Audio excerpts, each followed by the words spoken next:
on two levels, Stephen. The first level is that in order for a person to change a belief or a perception about themselves and their life, the majority of those people made a decision with such firm intention that the amplitude of that decision carried a level of energy that was greater than the hardwired programs in their brain and the emotional conditioning in their body. As I said earlier, their body literally responded to their mind.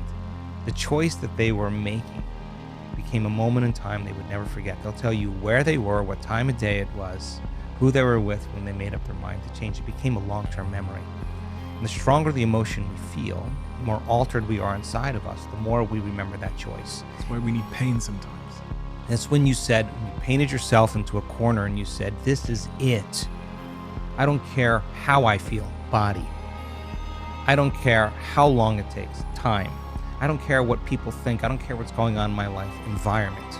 I'm going to do this. And you made up your mind. The moment you felt that emotion, you were aligning to a new future, and to change is to be greater than your body, to be greater than your environment, and to be greater than time. And so when a person comes out of the resting state, because your body is trillions of cells, 70 trillion cells, and they're all spying on your brain. And if you were sitting there and you said, 9 out of 10 times, I'm going to fake standing up. One time I'm actually going to stand up. Before you ever made that conscious decision, your body is so precognitive, it already knows when you're going to stand up, because it's got to release a certain amount of adrenaline, so the same volume of your blood goes to your brain.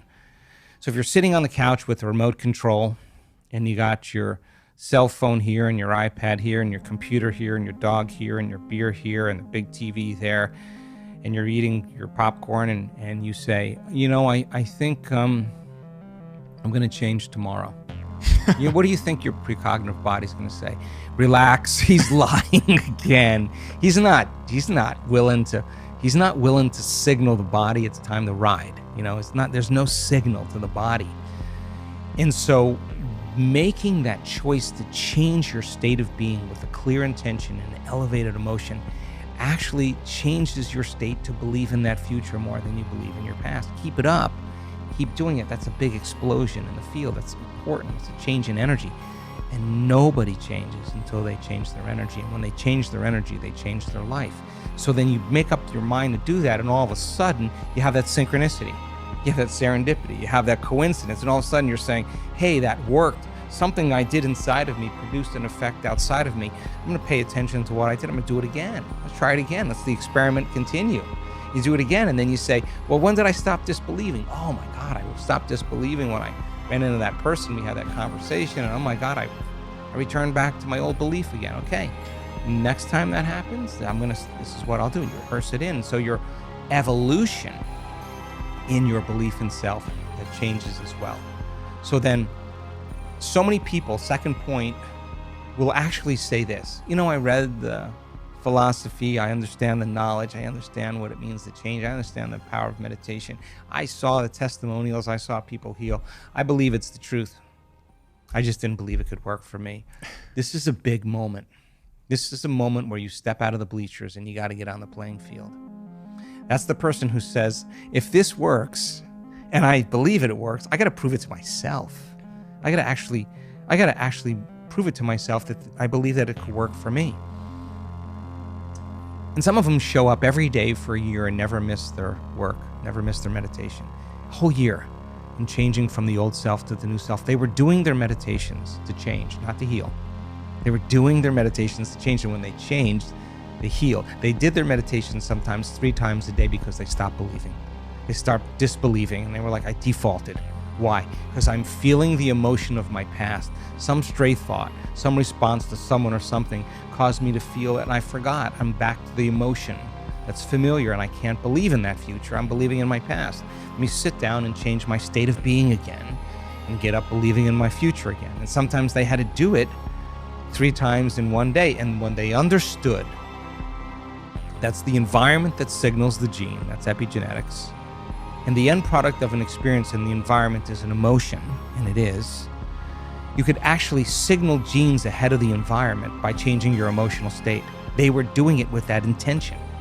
And when you assign meaning to the act, you get a greater outcome. You turn on the prefrontal cortex, and now your biology literally begins to change. And we have data that suggests by just having the intention to make certain genes, to make certain proteins, or signal certain genes and make certain proteins, just having the intention literally begins to cause the body to make those chemicals. And what causes relapse in those moments?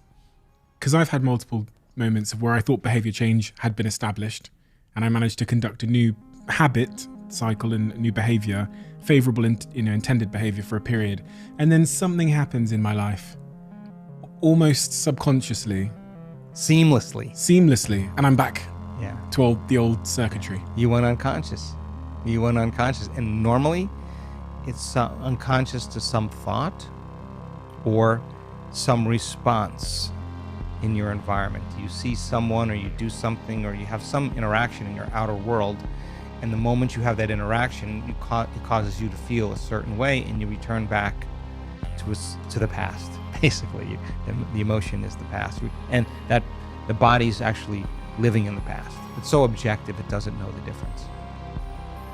It doesn't know the difference between the real life experience that's creating that emotion and the emotion that person's living by every day. It's believing it's in the same past experience again. And it will behave in the past, and it will think in the past. Subconsciously? Subconsciously, seamlessly.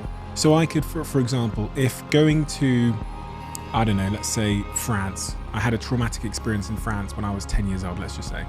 And then I go to France when I'm 30 years old, and I get back, I just start eating junk food, for example. And I don't know why. I've fallen out of my gym habit and I'm eating junk food.